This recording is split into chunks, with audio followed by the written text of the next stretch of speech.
Did we talk about the hip joint? Yeah. Okay, so we're past that. Well, we're right. We are right. We're here. All right. So, the knee joint. We already mentioned that the knee joint is horrid, very, very bad. The knee joint is the weakest joint of the body, which is why it has so many injuries and why we have knee replacement surgery so often. It's such a common thing. The knee joint is it has the articulation of the femur, the tibia, the fibula, and the patella. Now, it's got all these, like, again, they put like words together. Femoropatellar joint, tibiofemoral, and the lateral tibiofemoral joint. Anyway, it's the tibia, the fibula, and the femur and the patella are all kind of joined together in there. And it does have some flexion and extension within that joint. It can rotate a little bit. I mean, you can like rotate your leg a little bit. But you don't want to hyperextend it. You don't want to twist it.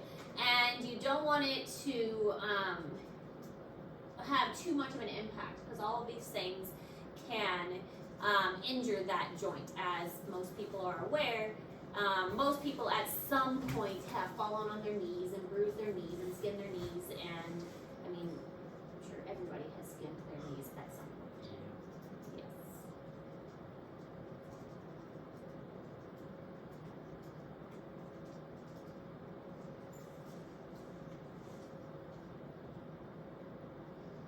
Knees are just not good.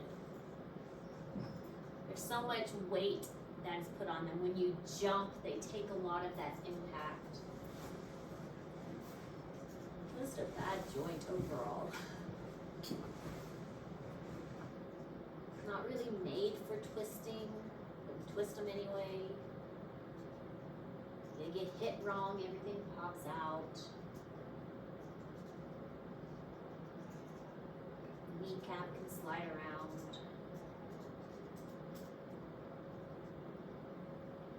Pile of tissue. Is that like that?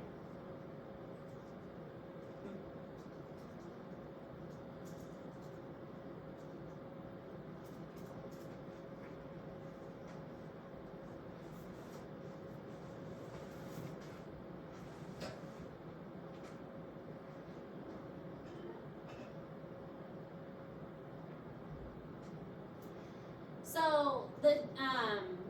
the way that a joint forms, it forms in conjunction with those bones. So this kind of shows like how it forms. This is a knee of a 1-month-old. That's kind of cool. Obviously no kneecap. This is the growth plate here. So over time, it's going to, and this is a 6-year-old, and you got a little kneecap there. Over time, the bones are going to form in that joint area, and then the membranes and the cartilage and the ligaments are all going to establish themselves.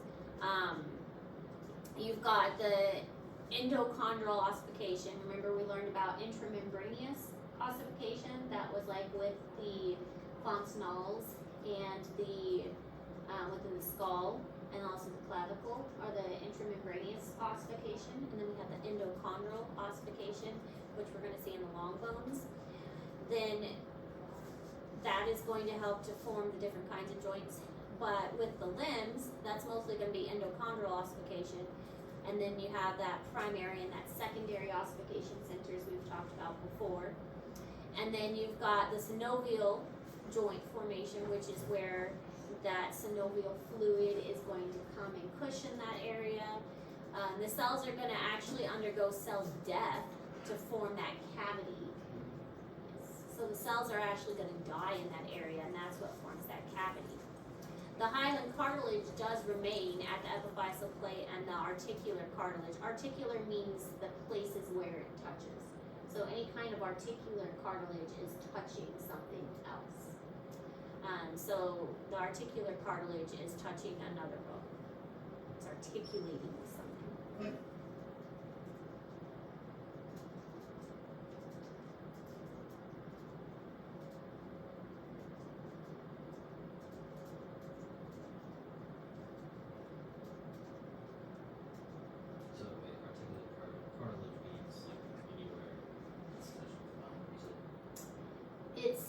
like, okay, so if we have, let me get my trusty skeleton. If there was cartilage here, it would be articulating with here. So that would be the articular cartilage, because it's articulating with this one. Does that make sense? So it just connects to the bone, It- or that next to the bone. What's touching the other bone. So that's the articular cartilage. So but it's what's holding the bones. It's connecting the bones. It's not necessarily connecting. So like it's touching the It's opposite. connected to this bone, but it's touching this bone, so it's articulating with this bone. It's connected to this one, Yeah. but it's touching this So one. it's not connected to that one. It's connected to this one, but So it's what does it do then? it's articulating with this one. It's preventing this one from rubbing on it. But this one has an articular cartilage too. They both do. So they both have an articular They cartilage. both just like go by each other. Yes. So they They both just have their keep own them- they just keep them touching. Yes. They both have their own articular cartilage.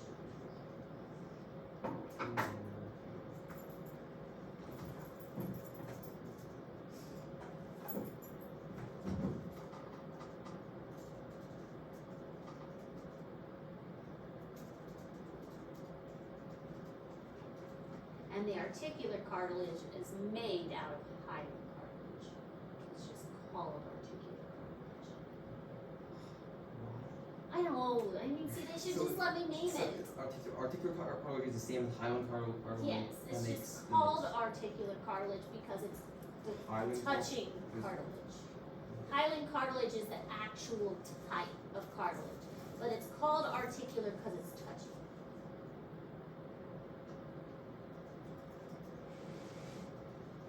Hyaline cartilage is a type of connective tissue.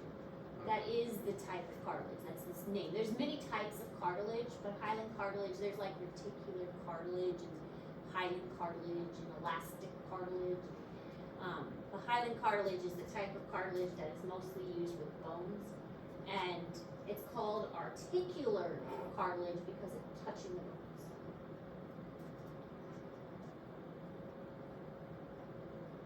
Silly stuff.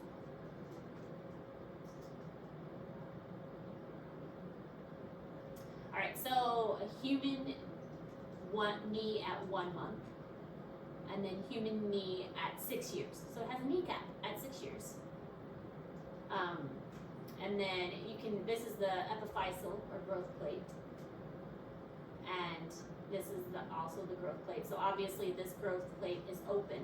If it was closed, you wouldn't be able to see through it. See that black line? Yeah. Well, you probably see like a white line here, but you wouldn't be able to see the black. Yeah. Alright. So that was what we were supposed to finish up yesterday. This is today's. Okay. Mechanical stress. So we've already mentioned this previously, that the more you use a bone, the stronger the bone needs to be. Because if you are exercising, then your muscles are going to get bigger. But you can't have strong muscles and weak bones. Because if you have a strong muscle and a weak bone, then when that muscle contracts, then the bone's just going to snap. So the bones have to get stronger too. So as you exercise, more minerals and more mineral salts and more collagen are going to get deposited. So thinking back, this was one of the first things in this unit. The mineral salts give the bones its strength, and the collagen gives the bone a little bit of flexibility. So the two combined together make the bone itself. Because the bone has to have a little bit of bendiness, because you don't want it to just like snap right away. And the salts give it its boniness.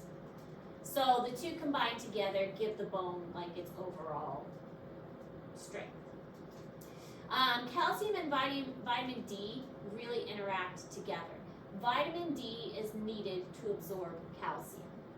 So if you don't have both, then the bone's not going to be healthy. I mean, we all have bones. But whether your bone is healthy or not is also important. You can have unhealthy bones. You might not have realized that. But vitamin D helps to absorb calcium. So a lot of times if you take a calcium supplement, the calcium supplement also has vitamin D in addition to the calcium, because taking the two together helps to absorb the calcium. So being in the sun is a great source of vitamin D.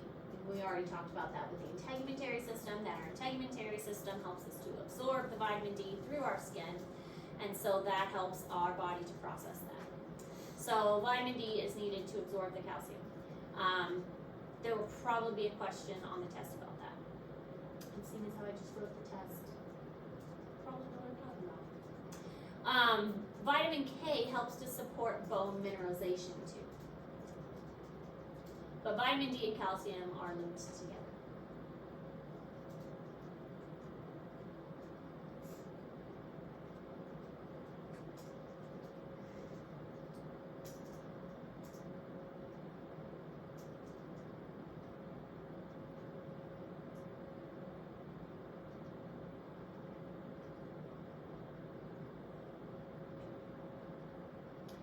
So about 1.5% of the body weight is calcium, which is, really kind of interesting when you think about it. If you considered your body weight, 1.5% of that is all calcium. So 99% is in the skeleton. Of all the calcium in your body, most of that is contributed to the skeleton. There's a little bit else of that calcium like floating around in the blood and in the tissues and so on, but most of that is in the skeleton. Lots of calcium in our skeleton.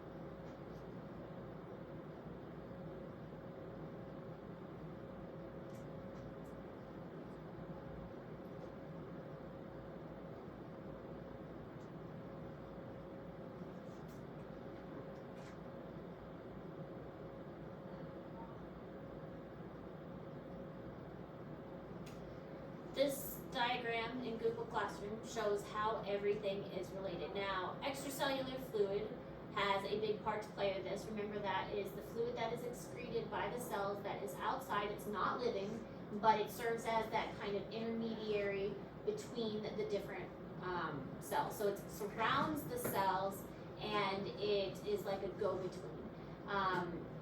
Things come out of the capillaries, it goes to the extracellular fluid, and then it goes to the cells. And then from the cells itself, it goes to the extracellular fluid, and then it goes to the capillaries. So it's just kind of like a go-between for things to travel back and forth. So calcium goes into the digestive tract, extracellular fluid, and then to the cells. Or it goes from the digestive tract, extracellular fluid, and then into the bone. This is a bone, it's kind of hard to see. And then the kidneys help to regulate that as well with filtration. If it's in the extracellular fluid, the kidneys are helping to filtrate that. And so one of the things that we'll talk about a little bit in just a moment is that the kidneys also will reabsorb or dump materials. When we get to the kidneys, the excretory system, that's going to be one of those bigger units, because how the kidneys filter things is pretty complicated, honestly. But we'll worry about that when we get to the kidneys. We're not going to worry about that right now. But the kidney filtration is pretty complicated, how we get things in and out. But filtering, reabsorbing, that kind of thing with the kidneys is a big part of how we balance a lot of different things in our body. Kidneys are pretty special. So calcium and phosphate get balanced a lot. So those are another two that are really linked within our bodies. When calcium goes down, phosphate goes up, and when phosphate goes down, calcium goes up. So those two are constantly in a balancing act. And I think this guy looks really creepy. Just got like kind of an evil look on his face. But they're constantly in a balancing act between the two.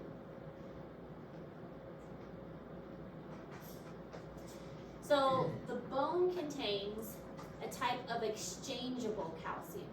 So there's some calcium that's like always in the bone, and there's some that is easily exchanged with the ECF. ECF, extracellular fluid. Just an easier way to say it. So this calcium that can be exchanged with the fluid is the calcium ions. It's usually the type that is in the spongy bone because that's easier to break down than the compact bone. So our body will take this calcium from the spongy bones, and remember it was also called tubercular. And then the spongy bone, or the compact, was called cortical. So that was the science name for it. But if our body needs more calcium for something else besides bones, it can take this calcium and put it in the ECF. If our body needs calcium for the bones, it can pull it out of the ECF. The ECF basically can serve as like an exchange place. And then this calcium is, it's like a mobilized salt and other types of calcium salts.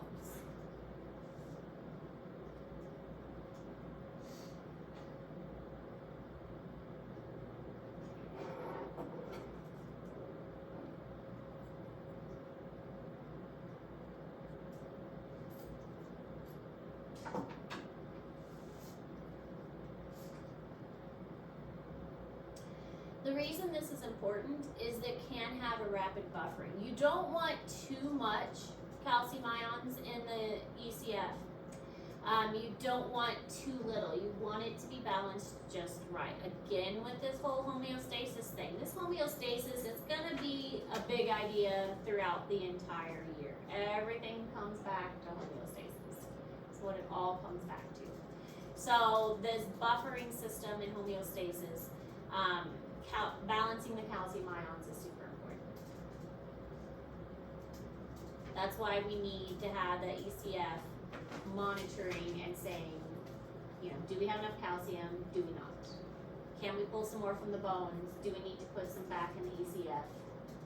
Keeping an eye on that. What did ECF mean? Extracellular fluid. Not living cells, but the fluidy stuff around the cells. Contains salts, contains sugars, contains lots of water. All kinds of stuff.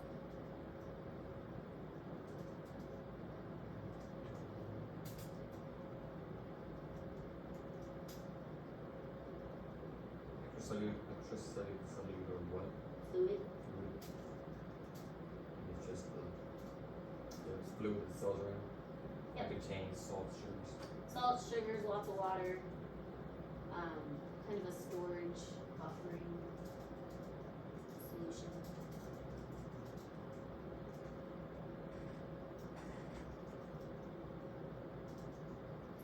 Sometimes called extracellular matrix as well. Yeah, Yeah. extracellular matrix. Same difference.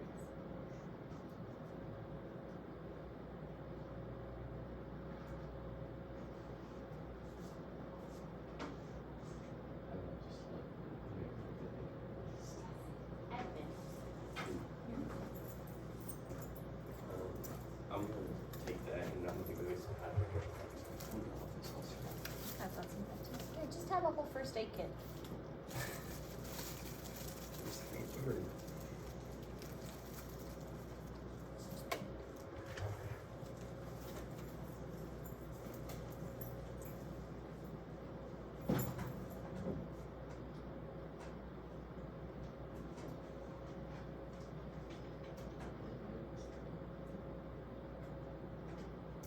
Alright, this is in Google Classroom.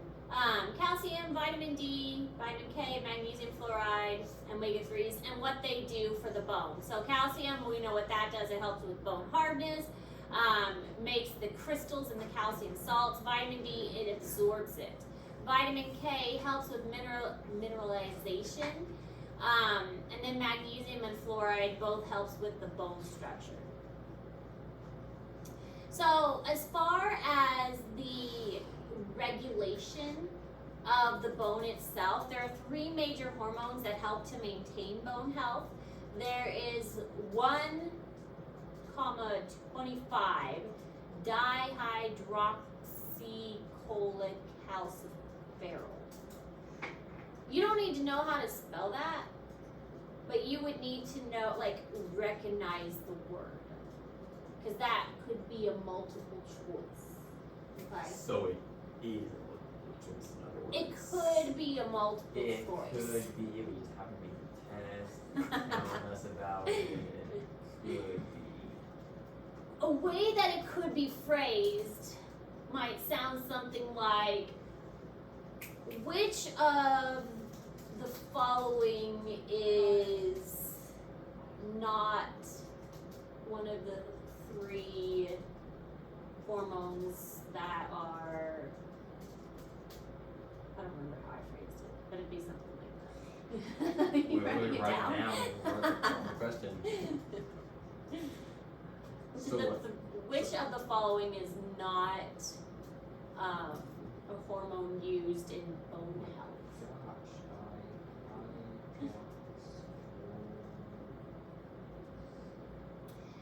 So the parathyroid hormone secreted by the parathyroid gland, and then calcitonin, all of these are going to help just regulate and maintain bone health. And they basically just keep track of how much calcium the bone has, how much phosphorus, does it need more, does it need less, do we need to add more bone salts, do we need to add more collagen, things like that. Does it need more vitamin D? What is it that the bone needs? Do we need to reshape the bone? Do we need to grow the bone longer? Those kinds of things. Do we need to break it down? Does calcium need to go somewhere else in the body?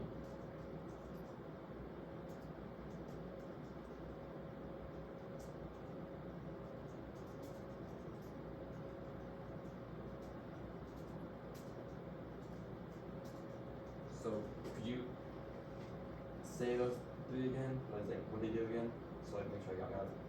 Well, the first one is mostly Just steroid from vitamin D. yes. Okay. And the second one and third one, their jobs are mainly to help monitor the calcium and phosphorus levels, Okay. and also to check does the bone need to be remodeled? Does the bone have enough phosphorus? Is the bone does the bone need to grow? Does the bone need to be do the osteoclasts need to be activated? Those kinds of things. So the first one is basically its job is to get vitamin D. It forms hormones that then absorb calcium and phosphorus, Yeah. and then the other two monitor the levels of them, Yeah. and then do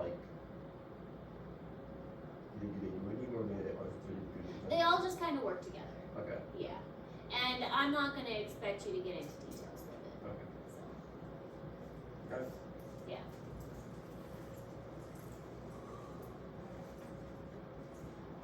Because, again, yeah, they do all work together. So the thyroid gland, it's going to, this one stimulates calcium. This one also is going to help with calcium. A lot of it has to do with calcium and vitamin D. So this one is also dealing with calcium, so that it's kind of an all work together kind of thing. So, and they're all working to maintain that homeostasis and calcium levels within the blood and within the bone as well. So if the blood itself is not have enough calcium, then that's gonna signal that they need to draw calcium from the bones. And if there's too much calcium in the blood, then the bones need to reabsorb some more, get some out of the extracellular fluid. So it's all kind of interconnected what they do. So vitamin D is important for calcium and phosphate absorption. It also helps reabsorb calcium at the and phosphate at the kidney levels. And again, this is that vitamin D is controlled by that dihydroxycholecalciferol. That one. Mm. Yeah. I did pretty good on that one, I think. Spell it without looking. No, thank you. There's a reason I don't take off spelling for you guys, and I never have. But vitamin D is going to help with the absorption of calcium and phosphate, and then helps reabsorb at the kidney level.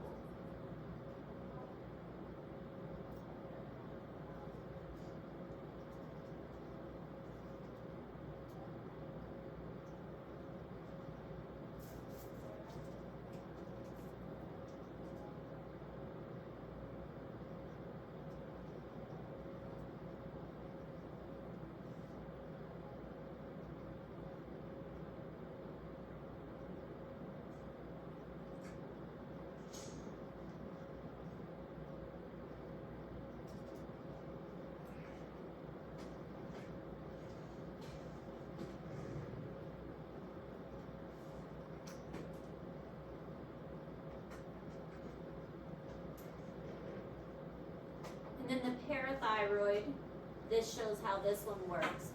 We've got our kidneys, our bones, and our intestines. With the parathyroid, if the plasma's in the blood, starts to go down, then that's going to signal the parathyroid to increase secretion. And then the kidneys is going to have the calcium absorption increase, the phosphate reabsorption is going to go down. And then we're going to have the intestines is going to increase the absorption of the calcium. And then the bone reabsorption is going to increase. So it's really a lot of cause and effect. And then the calcitonin, we're going to see that be triggered as well. This is going to decrease the blood calcium level. So high calcium ions in the plasma, it's going to trigger the calcitonin hormones, and then you're going to decrease absorption in the intestines. So less calcitrol. So then calcium is going to be absorbed more slowly, and then decrease of calcium. So it's all related. These different hormones are just a way for it to balance the calcium and the phosphate absorption. So if the body gets too much calcium, will it get rid of some, or will it just keep holding onto it? It will deposit it in different areas. Okay, So distribute it. yes, redistribute it. So it can put more in the bones as needed, or put more in the blood as needed. So your bone strength fluctuate. It can Day to fluctuate. day? Mostly within the spongy tissue, Okay. the spongy part of the bone. Yeah, because for storage. Or you can, that's part of the excretory system as well. You can excrete more calcium in your urine. So you can excrete some. Kidneys allow calcium loss. So if you do need to lose some, your body can excrete calcium. So, other hormones that can affect it. But really, I just want you to know those three. There are conditions called hypocalcemia and hypercalcemia. Hypo for low, so hypo, low. Hyper for high. Think hyper, high energy. Hypo for low calcium. This would cause difficult coagulation in the blood. Your heart would actually skip beats, and your bones, of course, would be brittle, because if you had low calcium, you'd have brittle bones. Hyper, so too much calcium, would cause lethargy. You get really tired, constipation, and also confusion. So you don't want to have too much in your blood either.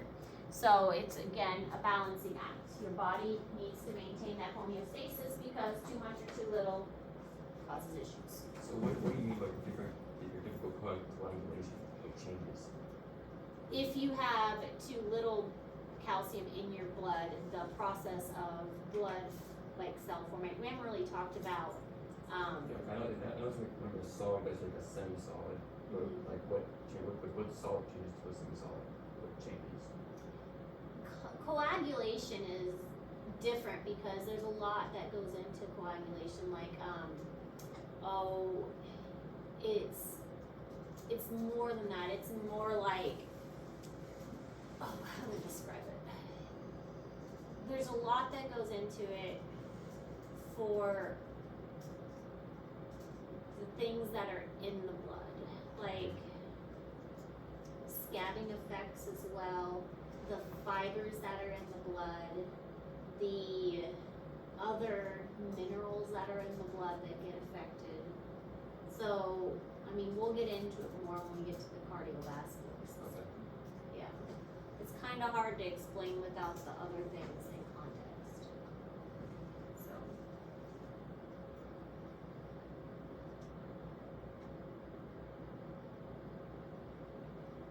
Okay. Oh, look, we finished. Oh, we did it. I'm so proud of us. Yeah, we finished just in time. All right.